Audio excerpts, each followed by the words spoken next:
Great. Hi, everyone, and welcome to the next episode of Estafet. And today we stay again in Portugal. We can't leave this country. It's just too good. And today I have with me a great Vitor Rodrigues. Hi, Vitor. Hi there. How How are are you doing? you? I'm great, actually. Great. So we're going to ask you some questions today Yeah, as of well. course. So good to have you with us. So please, let's just go ahead, and if you can introduce yourself and tell us where you're from and where you live now. Well, yeah, I'm Portuguese. I'm living in Alentejo area in Portugal, near a very world heritage town, actually, Évora. And I was actually also born in Lisbon. Uh-huh. About me, usually I don't really like saying stuff about myself, namely because I'm working towards transcending myself, and it sounds a little bit like going back into ego. But Mhm. anyway, well, okay, I'm a psychologist, I'm a psychotherapist for a long time. I I taught namely educational and developmental psychology at Portuguese universities for 17 years. Wow. I also have a PhD in psychology. And aside from that, yeah, I'm an old esoteric guy. So even before I started studying psychology, I was already studying a lot about the occult sciences, so to say, and trying to practice some stuff like meditation. And then, of course, later on, I had a training in regression therapy with Julia Perez from Brazil. Right. She was quite a pioneer. She also worked with Edith Fiore in the past and with namely Maurice Netherton and people like that. Then a training in transpersonal psychology with Vera Saldanha, also from Brazil, and lots of extras later on, like working a little bit with Paul Oran.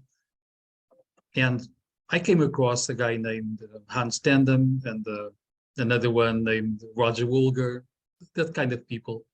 Not full trainings with them, a few workshops, and I've been around, of course. And of course, I am also a writer, so I have published 16 books, actually. On psychology or what topics?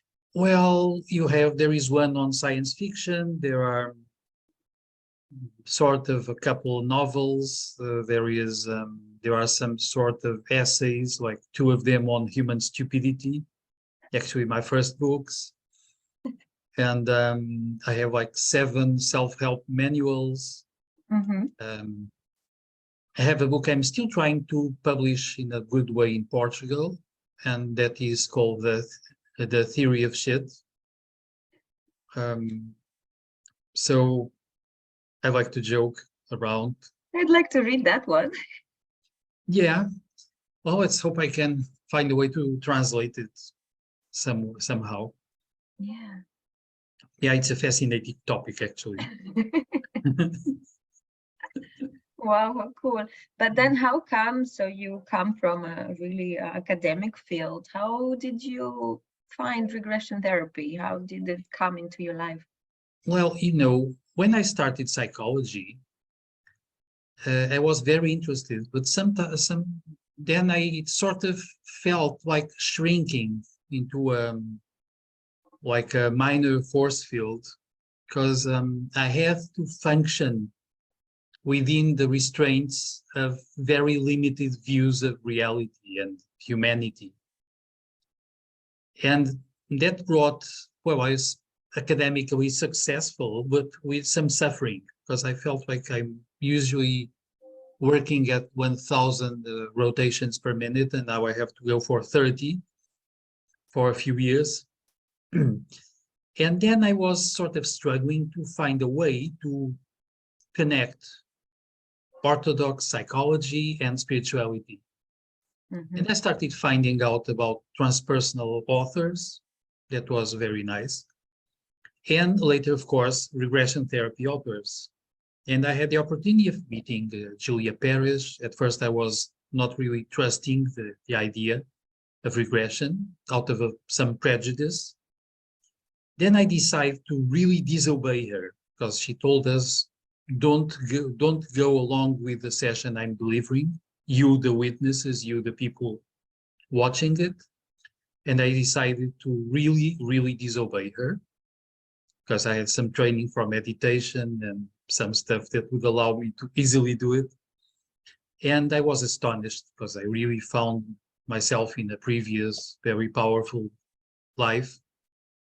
So I just jumped into it and I was convinced, okay, now I know there is something here.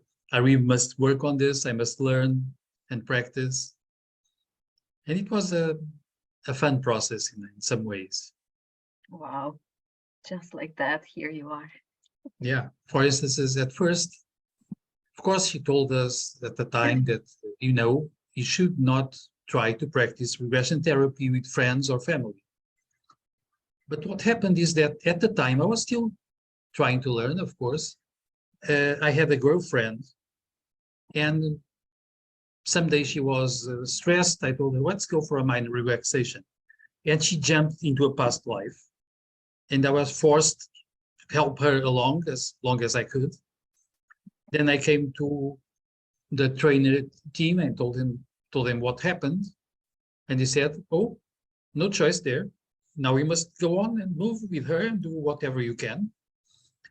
So I started a little bit too soon, being sort of forced to practice. Mm-hmm. But it actually worked. Actually, it became a foundational case because this girlfriend of mine, she suffered from multiple sclerosis. Yeah.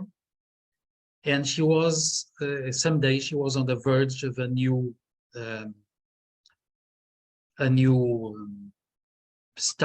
restart of her disease. She had all the signs.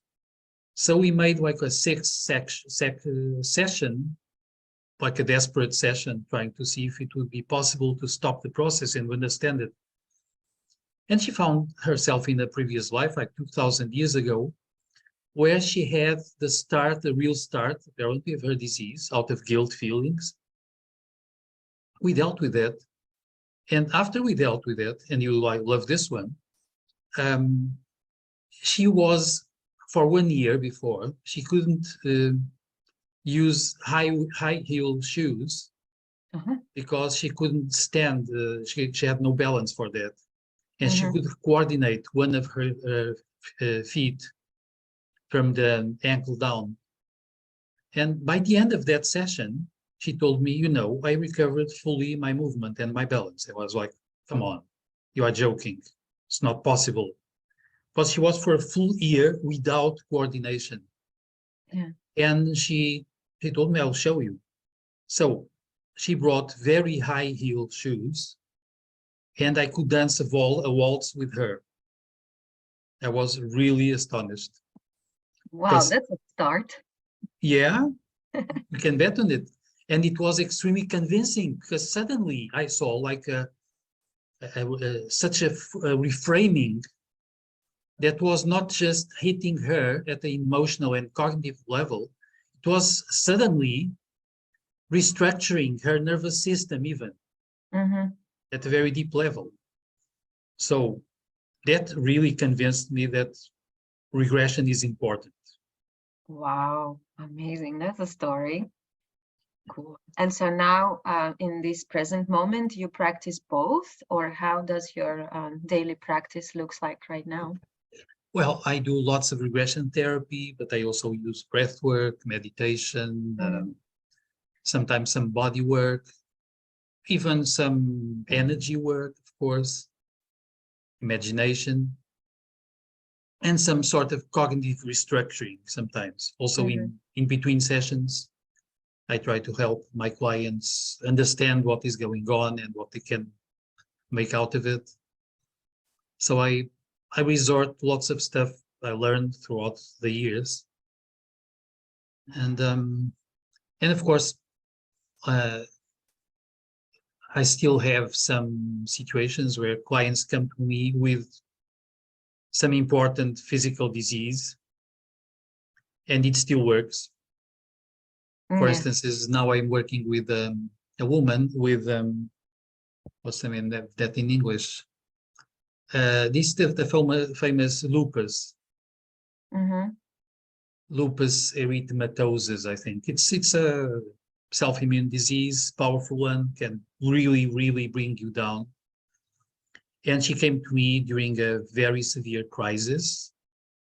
And a few sessions later, she told me that her top medical expert was surprised and almost angry because she was recovering all too fast. And didn't need a medication? Did she cut on medication as well? Yeah, well, she was taking some medication, but the expectation from the doctor would be that she would recover very slowly all over the months, Mm-hmm. not like, okay, I'm better now. Yeah. So that's great fun when this happens, of course. Yeah, it's amazing. Wow, so much for your clients. And what about you? What have you learned for yourself, personally, for your life from regression therapy? Well, you know, I sort of feel privileged because I am witnessing all the time lives from people, what's going on with them, how their lives are unfolding, and also how past lives can mingle with that. And I'm trying to, of course, to understand the whole thing. What does this mean about human nature, who we are really, our deep self? And I keep finding this idea that, okay, there is the level of ongoing lives and past lives, and we become sort of attached to that. And we come back to our movies, but there is a deeper layer where you have like universal archetypes, and you have a deep self that, for sure, does not participate in the movies. Mm-hmm. So we have a deeper self that is not at all part of this. I think that's why some spiritual masters tell us, you know, past lives are an illusion. The same way that our egos in the past lives are an illusion, and the same way that our ongoing present time self is an illusion. Mm-hmm. It's just a temporary thing in space time. And eventually we come to the experience that there is something that can almost like jump in and out of space time. And you know that, for instance, the yogic tradition, and I have quite a relationship with that one. Mm-hmm. To the yogic tradition, there is this tendency to think that whatever dies is not real. The reality is beyond space and time. The real Mm-hmm. things are the ones that are really perennial, Mm-hmm. like the cosmic self, that sort of thing. Yes. Mhm. Wow. Yeah. And of course, aside from that, I work a lot with psychic defense.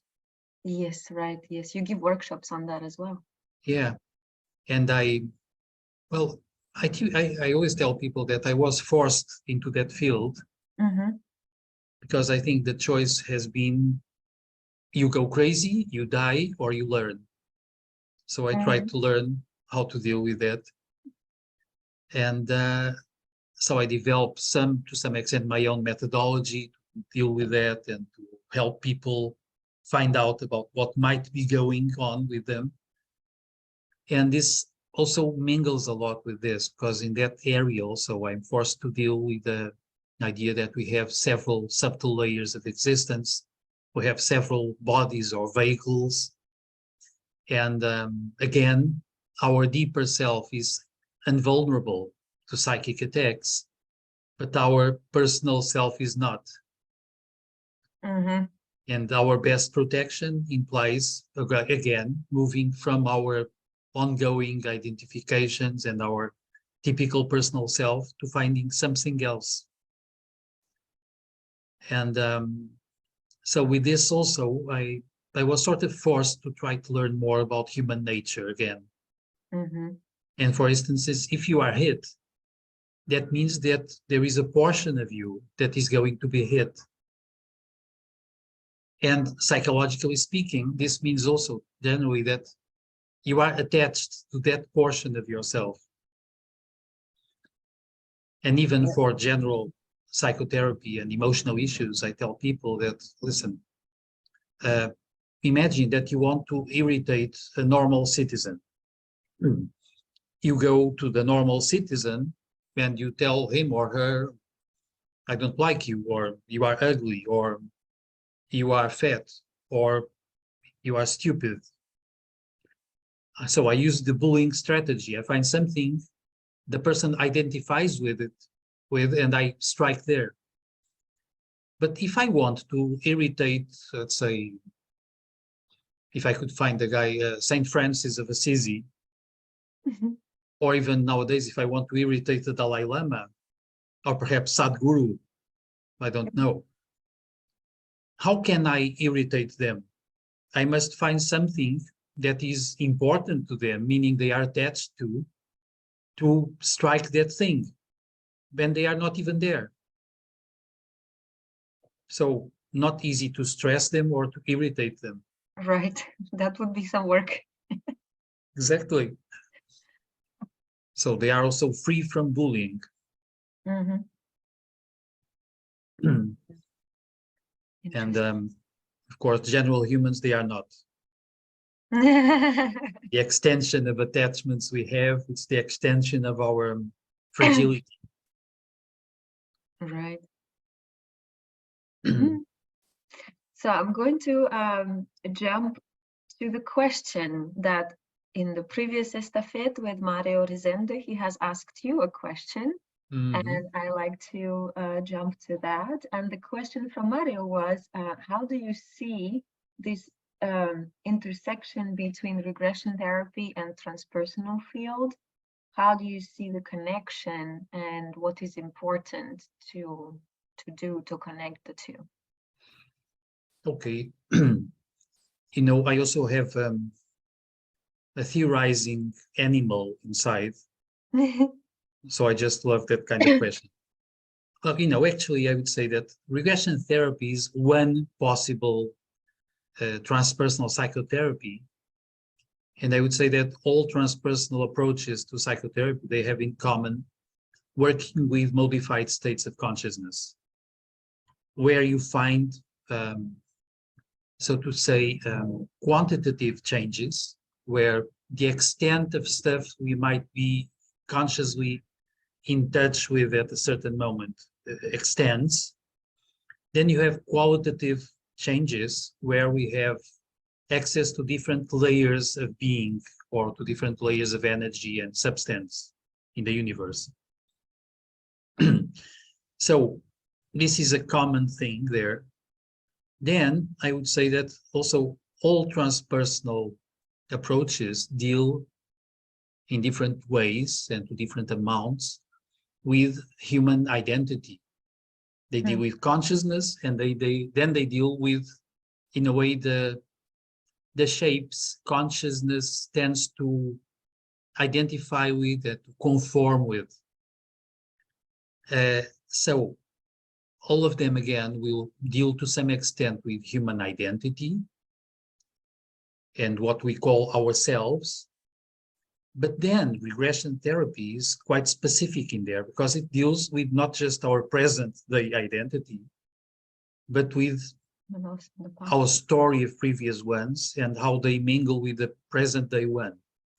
So they really challenge us to go deeper and to understand more about what really is human identity, what is really the core of our identity. Because if I can have 1,000 faces, like Joseph Campbell would put it, that means that neither of those faces is my real face. Mm-hmm. So I am one of those guys who really, really appreciates a famous poem from Yeats, when he says in a certain moment, I'm looking for the face I had before the world was made. Mm. So, yeah, I think regression therapy also really obliges us to understand that probably our real face, again, does not even belong in space and time. It's really something beyond that. And indeed, to allow for the whole regression thing to happen, for us to have previous lives, And to have this ongoing process, we need something beyond the whole thing. We need something that makes a connection between all the lives, and is not really the same thing as a typical ongoing human personality. Right. And so, of course, because I also have some amount of mystical experiences, I did stumble across this feeling that in some states we can like simultaneously perceive all of our past lives. Mm-hmm. And they are like the pieces in a necklace, a huge necklace with many of them, but they can see be all of them simultaneously present there. Right. And we can even perhaps get a glimpse of future ones to some Mm-hmm. extent. Mm-hmm. But the real important thing is the necklace and what is beyond the necklace then. Yes, like the next layer. Yeah. Yeah. So yeah, so I think, to me, of course, I would agree with Hans Tandem that regression therapy is an extremely powerful approach, and it's really one of the big ones. Although I see in many transpersonal congresses that the majority does not even seem to know about it. But it's extremely powerful because it goes straight away to the essentials of human trouble, human suffering, human happiness, and what is beyond that. Right. And also, of course, I like it, and you love this one, because I think our sessions are like dances. Mm-hmm. In a way, we are dancing with the music from our clients and trying to learn them to unfold new steps. So it's great fun there. Yes, for sure. I myself also enjoyed very much from both sides. Yeah. Great. Thank you so much, Vitor. This is really amazing that you are here today with us. And now it's the time to announce the next person in line, and you get to choose who that will be. Yes, and I thought about David Graham, as I think he's a very interesting guy with lots of work done. Yes. And indeed, I do have a question for him. Okay. Because I recently saw some work from the guy, and he has been stumbling across clients describing alien encounters, both from the past, I think, and some of them ongoing.